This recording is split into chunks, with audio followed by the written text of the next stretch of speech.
আমার নাম মোহাম্মদ নুর হোসেন রিফন। আমি সোনাইমুড়ি উপজেলা জিয়া শহীদ দলের সদস্য। গতকালকে রাত্রে আনুমানিক 11:30 বাজে আমার মামা জাভেদ মামা বানুয়ের বাসা আমার বাড়ি, ওনার বাড়িতে আমি ওদেরকে প্রথমে চিনি নেই। ওরা আপনার একটা সিএনজিতে করে 6 জন আইসে, আর 2টা হুন্ডত করে 3 জন করে 6 জন আইসে। ওরা আসার পরে ওদের সবার কাছে অস্ত্র ছিল। ওরা আইসা আমার ঘরে ঢুকছে, ঘরে ঢুকিয়ে ওরা গালাগালি করছে, বিভিন্ন রকমভাবে চিল্লাচিল্লি করছে, বিভিন্ন রকমভাবে মানে হুমকি ধুমকি, ওনারা জিয়ানে পাইবে এনে গুলি করে দিব, শ্যুট করে দিব, এগুলো কই ওরা চলে গেছে। তা আমি তো ওখানে আসছিলাম কতক্ষণ বসাত, এর মনে হয় 15 থেকে 20 মিনিট পরে আমি দেখতেছি যে মোড়ে আপনার বানুয়াই সালমিয়া ব্যাপারী বাড়ির সামনে মোড়ে আপনার চিল্লাচিল্লি শোনা যাইতেছে। দেখি যে আমাদের এক বড় ভাই আছে সোহেল ভুইয়া, ওনার সাথে উনি বলতেছে এই তোরা এদিকে যাইস না, তোরা এদিকে যাইস না। আমি এটা প্রথম ধরে শুনতেছি ওইদিকে যাইস না, ওইদিকে যাই, শুধু গোলাগুলি বা তোরা এগুলো কি দেখাইতেছস, এগুলো কইতেছে। করার মধ্যে যথাসম্ভব ধারণা একটা শ্যুট করছে, এর মধ্যে দমনগর করার পরে শ্যুটটা ওনার লুঙ্গিতে পড়ছে সোহেল ভুইয়ার। এরপরে শ্যুটটা করার পরে সোহেল ভুইয়ার এক সাইডে সরাই দিছে, ধাক্কায় সরাই দিছে। শ্যুট করার সাথে সাথে সবাই সবার মতো দিক বিতর্ক দৌড়াদৌড়ি শুরু করছে। তা আমি মানুষের ওই যে মানুষের পিছনে পড়ে গেছি।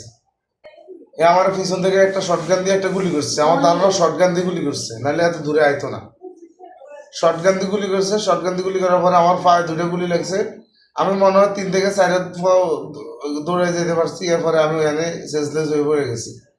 এরপরে সালমিয়া ব্যাপারী ভাই মহিলারা আমার ধরে নিয়েছে, বানুয়ের উড়ে নিয়ে আমার মাথা ফানি টানি দিছে। দেওয়ার পরে এটা রক্ত ব্লাড বন্ধ করছে কোনো রকম। এর রাইতে আইসে সম্পূর্ণ ডাকাত স্টাইলে আইসে। ওই যদি কালকে এরে মামারে পাইলে কিন্তু এরে হয়তো কিছু একটা করিয়ে এলে তো মারিয়ে এলে তো, আর না হয় বাড়িঘর লুট করে এলে চলে দিতে হবে। যে সব যে মেশিন নিয়ে আইসে, যে অস্ত্র নিয়ে আইসে সে, তাদের পুরা মাথায় কালো হেলমেট, কালো শার্ট, গায়ে ফুল ফুল সেট আপ কালো তাদের। আমার নাম শাহাবুদ্দিন শাহু, আমি সোনাইমুড়ি পৌর যুব দলের সিনিয়র সহসভাপতি। আমাদেরকে টেলিফোন করে মানে ভয় দেখাইতেছে, এই মাথা চোখ তুই কই, খানকিরপুর তুই কই আস, ক তুই কোথায় আস, যদি এক বাপের জন্ম হয়ে থাকস তাহলে ক তুই কোন জায়গায় আস, সে জায়গায় আমি যাবো। এগুলো করে দিয়ে আমি আমার থেকে ভাট করে আরেকজন মোবাইল কাটে দিছি। এবার কল করছি হেরে আমার একজন মেম্বার আসে বলতেছে যে ভাই আওয়ামী লীগের আমলে ওদের মানে রাজত্ব, এখন বিএনপির আমলে ওদের রাজত্ব, এরাই যা কিছু করতেছে ওরাই করতেছে। তাই কিন্তু এরা কারা, কি জন্য এগুলো? বিএনপির ক্ষতি করে যদি কেউ যদি কিছু করে তাহলে সে ফার পাইব না। এর আগে কি আপনারা 2-3 বার অ্যাটাক করেছে? হ্যাঁ, ওই এলাকাতে 2-3 বার অ্যাটাক করছে, এবং এটারে কেন্দ্র করে ওরা বড় বিষয় তারা পাচ্ছে। এই কিন্তু আমরা কেন দেওয়াটি ইউনিয়নে যাই? দেওয়াটি ইউনিয়ন আমাদের কি, তো এরা কি আমাদের পৌরসভায় আসে না? আমি মোহাম্মদ জাভেদ মোল্লা, গ্রাম বানুয়ায়। আমি একজন মুক্তিযোদ্ধা সন্তান, নোয়াখালী জেলা বিএনপি সদস্য হিসাবে আছি। কইল যে আমার ঘরে যায় এই জাভেদ কই এত দুয়ার টেলিক আদাই জাভেদ কই। এখন আরো ওয়াইফ আছিল হঠাৎ নুড়ি কয় কে, জাভেদ কই কি জাভেদ হেমিয়া তো সকালবেলা বাড়ি গেছে, এখনো আসে নাই। এতে এখন অস্ত্র বার করে দেখায় এই বার কর, এখন নাম্বার দে। তো আমার কাছে তো নাম্বার না, আমার মেয়ের কাছে আছে। আমার মেয়ে বোধহয় বাড়ি আছে, আর হাতে ফোন দিয়ে আর কয় কাকা বালা আসেননি, আগে কে আমি রাশেদ, আগে কি আরে কয় এমনি মেয়ে এই আপনি কোনাই, আই কইলাম আমি বাংলা বাজার আছি। বাংলা বাজার আছি আর কয়েছে এই বেটা তুই আমার মাথা গরম হয়ে গেছে, আমার মাথা এখন ঠিক নাই, তুই একবার যদি জোর মিলস তুই এখনই সঠিক কথা কর, তুই কোনা আস।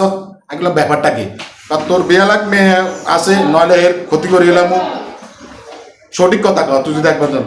আমি সাবুনে দান আগে রে এত কি কর শুন, এত দান কয়েছে কয়েক সাবুনে রে এই দুনুকে এক লগে আসত কোনা আসত, সঠিক কথা কর যদি একবার জোর মিলাস।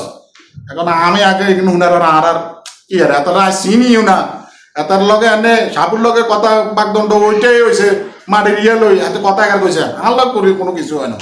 এখন সাবু বলাই না ইয়ানের মধ্যে আমিও আসিলাম, সাবু আমার বন্ধু মানুষ, আমি দেখেন সাবু বলাই না, আমি তার কথাটা শুনোস, সাবু কিনলে তারে বলাই না, তোরা এটা না শুনতে তার হারারে কিলে করস, এনা তোরা অন্য কিছু নাকি মারেন না ধরেন না, কে কারণে করেন না, এত সুন্দর মতো নাই।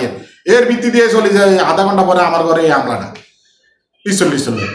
এরপরে আবার বাইপাস আইছে বাইপাস আবার হাতারা আবার হামলা করতে গেছে যাওয়ার পথে না আমাদের সোহেল আছিল, তারপরে আমার বাগিনা রিফুন আছিল, এরা এখানে উপস্থিত জিজ্ঞেস কি যে কি লেজা ঘটনা কি আমার যেন না পায়, আমি যেন কইছি বাংলা বাজার না পায় কারণ আবার বড় হামলা দিতে সোহেল মিয়া তো শুনি না আমরা ব্যাপারটা কি। এটার ভিতরে হাতে মানুষজন তো বসে গুলি মানে শুরু করছে হাতে, একজনের 2টা গুলি গেছে, আর জনের এটা সামলার প্রতি গেছে। অবশ্যই আমি তো নিরাপত্তা করতেছি, সেই যেভাবে অস্ত্র দিল হুন্ডা লই হ্যামলেট বাহিনী লই যেভাবে সরাসরি অস্ত্র লই যেভাবে করছে, অবশ্যই এনে মার্ডার অবশ্যই করতে সেই উদ্দেশ্যেই গেছে। এমনকি সেই কখন কোনটা ঘটালা আমি এটা প্রশাসনের কাছে জোরালো দাবি করতেছি, এটার একটা সুস্থ সমাধান চাই।